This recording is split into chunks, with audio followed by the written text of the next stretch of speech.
Power Breakfast on CNBC TV 18. Let's talk about some power talk. Infosys co-founder N.R. Narayan Murthy believes that problems like angel tax exist because there is confusion in implementing government policies and rules at the grassroots levels. In a fireside chat with CNBC TV 18's Shireen Bhan, N.R.N. Murthy said that he has found that while politicians and bureaucrats have the best intentions when formulating policy, these sometimes get misinterpreted during implementation. Listen in.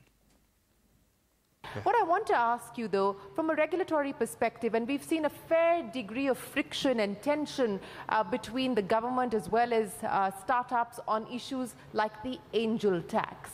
Now, do you believe that this is an issue of trust deficit and that mindset that continues to weigh on the regulatory architecture that shackles and constrains freedom? No, and my own discussions with senior level bureaucrats and politicians tell me that they're all very sympathetic. The problem is really not at that level. They are well-intentioned. They want India to become stronger and stronger. They are all very, very enthusiastic. However, what happens is, we are an oral culture. We are not a written culture. We don't believe in writing our rules and regulations in a way that there are no doubt, that there are no possibilities of misinterpretation.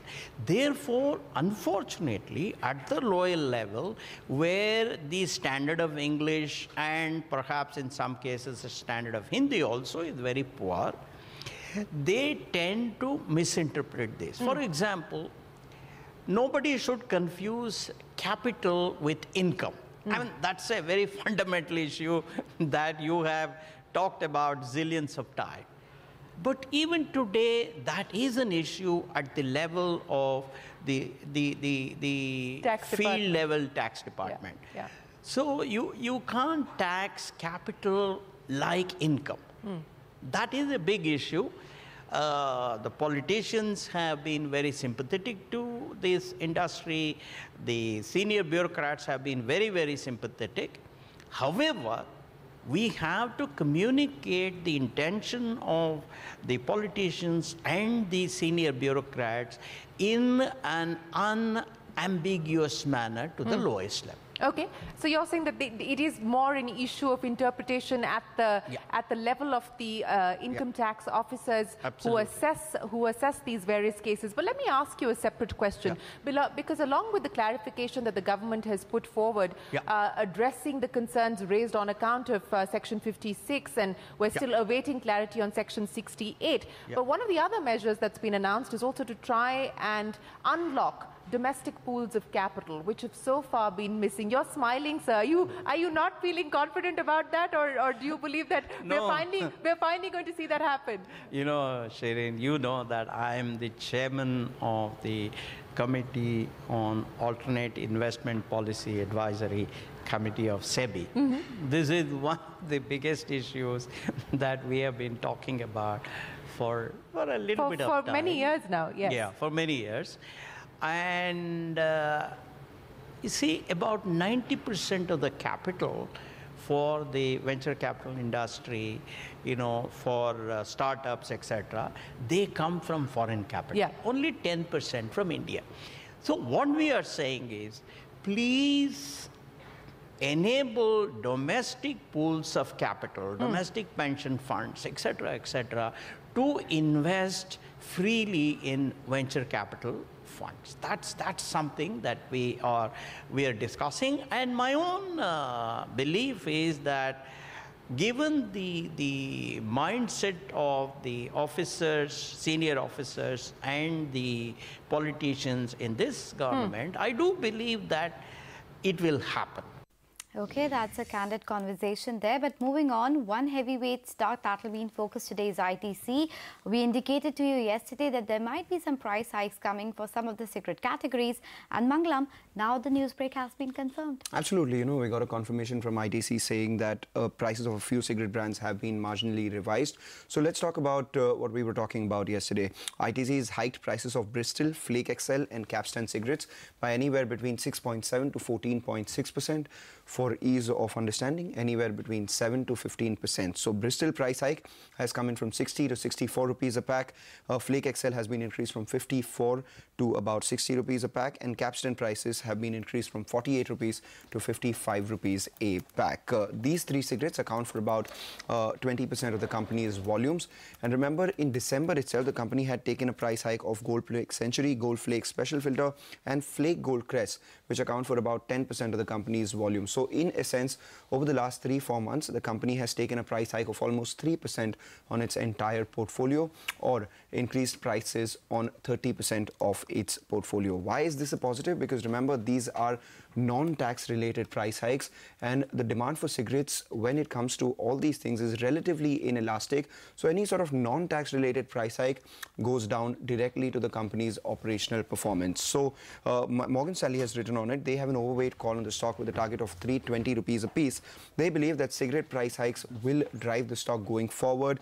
Bristol, Flake XL and Capstan account for 20% of the volume. So if you include the December price hikes, the overall portfolio price hike has been close to around 3%. They see the stock trending higher from current levels as visibility for FY20 cigarette EBIT improves. So positive news for ITC, especially given the fact that this price hike has come in, which is non-tax related. And in the third quarter, it was the cigarette EBIT that disappointed the street. So the visibility of EBIT improving takes the stock higher. Yesterday, it ended at the high point of the day. So let's see how much of that is priced in and how much of that isn't. Well, yes, the stock ended around 2% higher. That was on ITC, a positive news in terms of the price hike of the cigarettes business.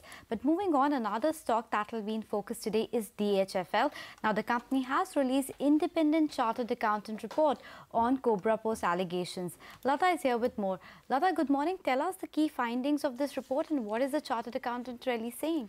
Well, TP Ostwal has been the former head of the Chartered Accountants Association, the ICAI. So it's not a small personality who's undertaking these findings. So they merit respect on account of that. I don't know if he will, risk doing a less than thorough job. As well, they've taken every charge that Cobra Post made and they've explained. And in most cases, Ostwal finds the company looking good or DHFL coming out clean. First, of course, was that there were 26 alleged shell companies that had borrowed from DHFL.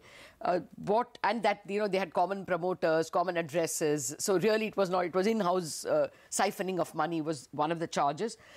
Ostwal's report says that the company has not promoted because he can't find any common directorships nor do the promoters have any shareholding in any of these shell companies. None of these shell companies are shareholders of the company. So either ways, he has not found evidence and nothing to confirm that the company diverted money into these shell companies. So that is one part.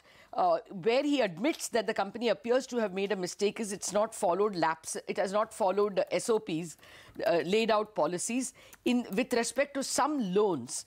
And this is with respect to 15 borrowers for loans amounting to 7,500 crores. That doesn't look like a very big number. After all, it's a 1.2 lakh crore book. Okay, records also do not indicate that the company undertook monitoring, post-loan monitoring as to whether it was used properly. So only the policy of sanctioning, they are finding, in monitoring, they are finding a bit of lapses. Non-adherence to loans having major risk implications. That is certainly a point that he's pointing out, that, if you don't adhere to these rules, then there will be risk implications for the company in that money may not come back. That's what he seems to imply. So post-sanction monitoring is the only fault they have found. The other big charge that Cobra Post had said is that 14,282 crores were given to 45 borrower companies, which were allegedly of the Vadhavan group itself. Now, what the report finds is, that is Ostwal report, that loans were disbursed to only 10 out of the 45 alleged companies, and that amount is 4,700 crores, of which 1,640 crores was returned. So basically, the money at risk is about 2,500 crores or 3,000 crores. It's not as serious as 45 companies taking away 14,000 crores. That's basically the highlight of the report. The key charges Ostwal doesn't find are sticking, but he admits to some lapses in post-lending monitoring. All right, some lapses, but the key charges not sticking. But let's talk about another stock which will be in focus today, Reliance Capital. ICRA has downgraded the company's rating to A1. Abhishek joins in with details. Abhishek? Well, Reliance Capital in a filing to exchanges did mention that, the downgrade by ICRA is on account of the delay in short-term maturities repayment and monetization of their non-core investments. So they find that this rating action is completely unjustified and inappropriate because they were not even given an opportunity to present themselves and meet the members or, give a clarification to the query of the members. The rating agency has mechanically revise the rating. They also say that, they are in the process of selling the entire 42.9% stake in Reliance Nippon AMC. Remember that we had broken this story on 14th Feb regarding the Nippon being in talk with Reliance Capital for its stake in Reliance AMC. So current valuation as per the management is around 5,000 crore for this 42.9%, and they expect a significant premium to these valuations during the stake sale. Back to you. Okay, Abhishek, thank you so much for getting us that detail. So we will keep an eye out on Reliance Capital in trade today. But it is time now for a quick break on the show. Up next, it's a busy day in the Supreme Court today. We tell you the important cases to track when we return.